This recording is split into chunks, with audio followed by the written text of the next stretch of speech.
வேதம் சொன்ன மிக முக்கியமான கடைசி கால அடையாளங்களில் ஒன்று கொள்ளை நோய்கள். இந்த கொள்ளை நோய்களை குறித்து ஏற்கனவே 2018-19 நாம் அநேக காரியங்களை சொல்லியிருந்தோம். அதனுடைய தொடர்ச்சியாக கொரோனா போன்ற காரியங்கள்லாம் வந்ததையும் நாம் அறிந்திருக்கிறோம். இப்போ திருப்பி அடுத்த எமர்ஜென்சியை அனௌன்ஸ் பண்ணியிருக்கிறாங்க. எம்பாக்ஸ், மங்கி பாக்ஸ் அப்படின்னு சொல்லக்கூடிய குரங்கு அம்மை இப்போது 116 நாடுகளுக்கு பரவி விட்டது. WHO செக்ரட்டரி முந்தானேத்து தான் எமர்ஜென்சி அனௌன்ஸ் பண்ணார். அனௌன்ஸ் பண்ணதிலிருந்து கிட்டத்தட்ட 116 நாடுகளுக்கு அது பரவி விட்டது. இது கொரோனாவுக்கு அறிவித்த வாரியே இதை எமர்ஜென்சியாக அறிவிச்சிருக்கிறாங்க.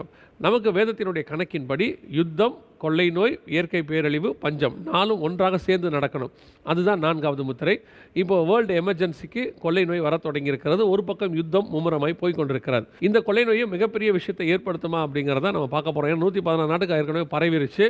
இன்னும் எந்த விதமான லாக்டவுன்ஸோ எதையுமே எந்த நாடும் போடலை. ஒருவேளை இது அப்படியே இந்த தொத்து பரவுது அப்படின்னா மற்ற நாடுகளுக்கும், குறிப்பாக இது செப்டம்பர் என்பது ஒரு லீவ் இருக்கக்கூடிய செகண்ட் சீசன்னு சொல்லுவாங்க. எல்லாரும் பிரயாணப்படக்கூடிய காலகட்டம். அப்போ எல்லாருமே அநேக இடங்களுக்கு பிரயாணப்படுகிற சிச்சுவேஷன் இது. இதே நேரத்தில் ட்ரம்ப் என்ன சொல்கிறார் அப்படின்னா, இந்த எமர்ஜென்சி, இந்த அனௌன்ஸ்மெண்ட் எல்லாம் எதுக்காக அப்படின்னு கேட்டால், அமெரிக்க அதிபர் தேர்தலில் நான் ஜெயிக்க போகிறேன், அதை ஸ்டாப் பண்ணுறதுக்காக தான் இப்படி செய்கிறாங்க அப்படின்னு சொல்லி அமெரிக்க அரசியலை பற்றியும் அதில் அவர் பேசியிருக்கிறார். எது எப்படியோ 116 நாடுகளுக்கு கொள்ளை நோய் பரவி இருக்கிறது.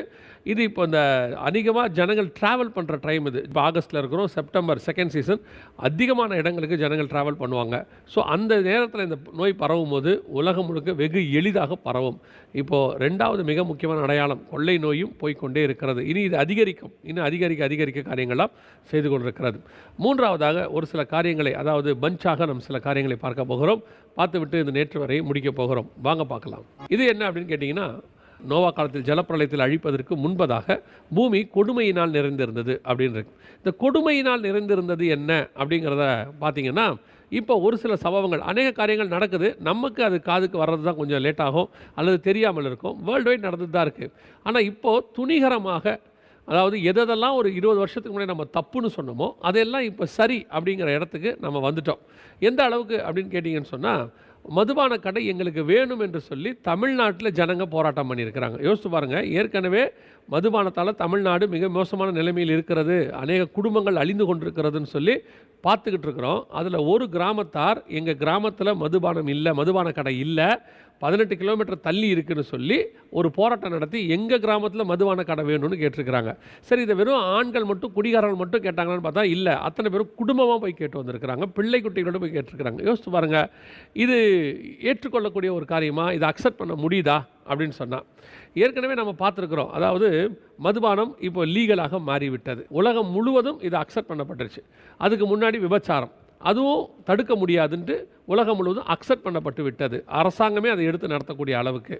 அடுத்து கஞ்சா, இதை அந்த மாதிரி போதை வஸ்துக்கள், இதை தடுக்க முடியல அப்படின்ட்டு லீகலைஸ் பண்ணுறோம். இது வரிசையாக நல்லா கவனிச்சிட்டே வாங்களேன். எதையுமே அவங்களால தடுக்க முடியல, லீகலைஸ் பண்ணிக்கிட்டு இருக்கிறாங்க. இந்த லீகலைஸ் பண்ணுறதுனுடைய அர்த்தம் என்ன? நாங்களே சரியான முறையில் உங்களுக்கு பாவம் செய்வதற்கு அனுமதி கொடுக்குறோம். அப்போ பாவத்தை எரடிகேட் பண்ணுறதுக்கு, அதாவது பாவத்தை மொத்தமாய் ரிமூவ் பண்ணுறதுக்கு இவங்களுக்கு வாய்ப்பு இல்லை. இப்போ முடியாதுன்ற இடத்துக்கு இவங்க வந்துடுச்சு. அதாவது நான் சொல்லக்கூடியதான உலகளாவிய அரசியல் கட்சிகள், அரசியல் சட்டங்கள் எல்லாம் தவறுகளை தடுத்து நிறுத்துவதற்கு இப்பொழுது ஃபெயிலியர் ஆகி கொண்டிருக்கிறது. அதனுடைய விளைவு என்ன? அந்த தவறுகளை முறைப்படுத்தி செய்வதற்கு தான் இப்போ சட்டங்கள் இயற்றப்படுகிறது. யோசித்து பாருங்கள், இந்த நிலைமையில் பூமி போய்கொண்டிருக்கிறது. மிக கொடுமையினுடைய உச்சம். என்ன செய்வதென்று தெரியாதபடிக்கு போயிட்டே இருக்குது. இதில் அதை விட அடுத்த துணிகரம் என்ன அப்படின்னு கேட்டிங்கன்னா, வெளிநாட்டில் நடந்திருக்கிற சம்பவம். இப்போ என்ன பண்ணியிருக்கிறாங்க அப்படின்னா, பிள்ளைகளுக்கு திருமண வயதை பெண் பிள்ளைக்கு 9 வயசும் ஆண் பிள்ளைக்கு 15 வயசும் மாற்றிருக்கிறாங்க. ஒரு 100 வருஷத்துக்கு முன்னாடி பாலிய திருமணம்னு இருந்துச்சு, அதெல்லாம் நம்ம ஒழிச்சிட்டோன்னு சொன்னோம் இல்லையா? இப்போ திருப்பி சட்டப்படி ஏற்றிருக்கிறாங்க. எதுக்காக? ஈராக்கில் எதுக்காக அப்படின்னு கேட்டிங்கன்னு சொன்னால், அவங்களால தகாத உறவை தடுக்க முடியல. அதுதான் சொன்னேன். திருப்பி அவங்களால சட்டத்தை எதுக்கு மாற்றுறாங்கன்னு பாருங்கள். சின்ன வயசுலேயே பிள்ளைங்க கெட்டு போகுது.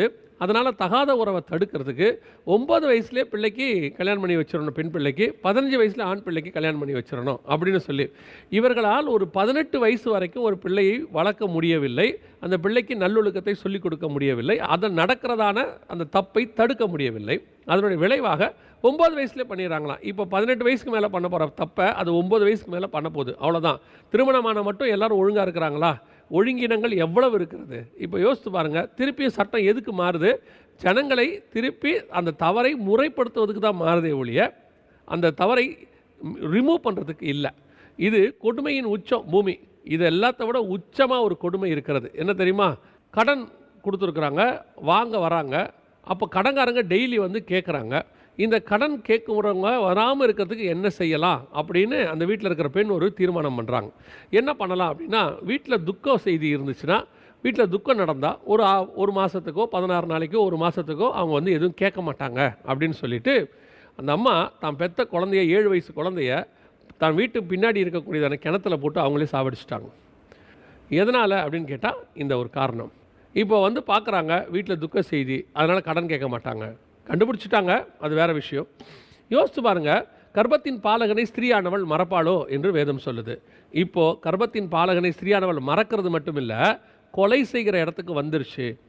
ஏற்கனவே இந்த மாதிரி துணிகரமான பாவங்கள் தகப்பனும் செய்கிறாரு, தாயும் செய்கிறாங்க. ஆனால் இந்த காலகட்டம் இவ்வளவு துணிகரம், அதாவது ஒரு ரீசன் இருக்கும் அதுக்கு எல்லாத்துக்கும்.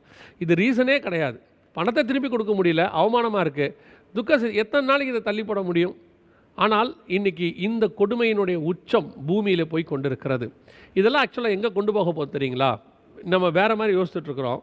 இயேசு கிறிஸ்து வந்து இதெல்லாம் சரி பண்ணிடுவார்னு. அது கடைசி. அதுக்கு முன்னாடி இன்னொன்று செய்யும். என்ன தெரியுமா?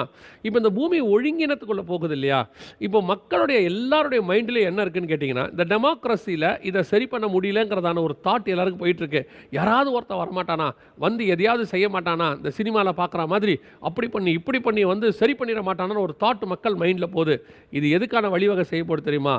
உலகம் முழுக்க ஒரு டிக்டேட்டரை இவர்கள் எதிர்பார்க்கிறார்கள். தங்களை அறியாமலேயே எதிர்பார்க்க தொடங்கிட்டாங்க. எல்லாத்தையும் சீர்படுத்துவான், எல்லாத்தையும் சரி பண்ணுவான், இந்த பிரச்சனைகளிலிருந்து விடுதலையாக்குவான். இப்போ பொருளாதார வீழ்ச்சி வந்துருச்சு, ஒரு பக்கம் யுத்தத்தினுடைய விளைவு வரப்போகுது, ஒரு பக்கம் கொள்ளை நோய். இப்போ ஜனங்க ஃபெட்டப் ஆகி இதை எல்லாத்துலேருந்து நம்மளை ரிமூவ் பண்ணி ஒரு ரிஃபார்மர் ஒருத்தன் கிடைக்க மாட்டானா அப்படின்னு நினைக்கும் போது, அந்த ரிஃபார்மராகத்தான் ஆன்டி கிரைஸ்ட்னு சொல்லக்கூடிய ஒரு சர்வாதிகாரி வரப்போகிறான். ஜெர்மனி மக்களுக்கு ஹிட்லர் வந்த மாதிரி இங்கேயும் ஒருத்தன் உலகம் முழுக்க வரப்போகிறான். அப்படி உலகம் முழுக்க வரும் பொழுது ஜனங்கள் அவனை கடவுளாக பார்க்க தொடங்குவார்கள். வேதம் சொன்ன அந்த சீர்கேட்டினுடைய உச்சத்துக்கு நோவா காலத்தில் எப்படி இருந்ததோ அப்படியே மனுஷகுமாரன் வரும்போதும் இருக்கும் என்று வேதம் சொல்லுது. அந்த இடத்திற்கு பூமி போய்கொண்டே இருக்குது. மக்களுக்கு அறியாமலேயே மக்கள் இப்போது ஒரு ரிஃபார்மரை எதிர்பார்க்குற இடத்துக்கு வந்துட்டாங்க. அது இப்போ நடக்க தொடங்கி இருக்குது.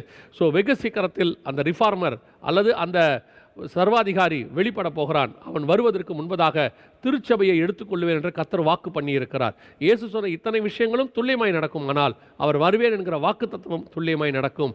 ஆண்டவர் வெகு சீக்கிரத்தில் வரப்போகிறார். வருகை தாமதிக்குமானால் அடுத்த நேற்று வரையில் உங்களை சந்திக்கிறோம். God bless you.